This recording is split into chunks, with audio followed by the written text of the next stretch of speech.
Welcome back, everyone. Going to be showing you guys in this episode how you can add a banner to your SharePoint site. So once you bring up the page of the SharePoint site that you want to add the banner to, just look for the edit option.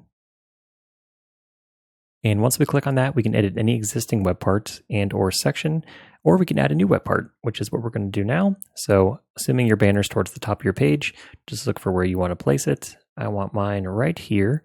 So I'll go ahead and click on this where it says add a new web part. Oops.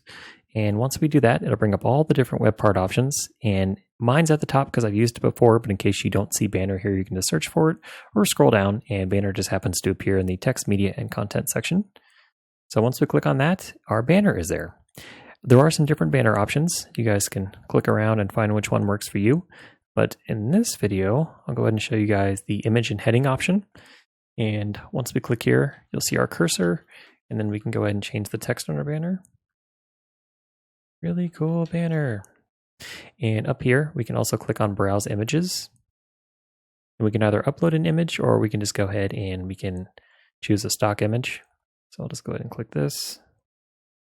All right, looks good. And then if we want to edit it further, we click on Edit Properties.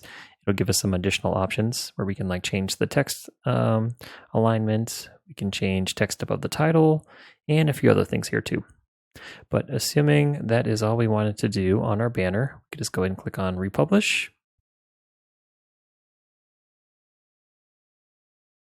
Oops.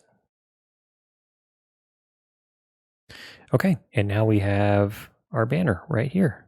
So if we want to go ahead and make changes to it, same process, just go ahead and click on Edit, and then click on your web part, whether it's the banner or something else, and then we can go ahead and make changes to it. So whether that's changing the image, changing the focal point of the image, or the other options that I showed you before.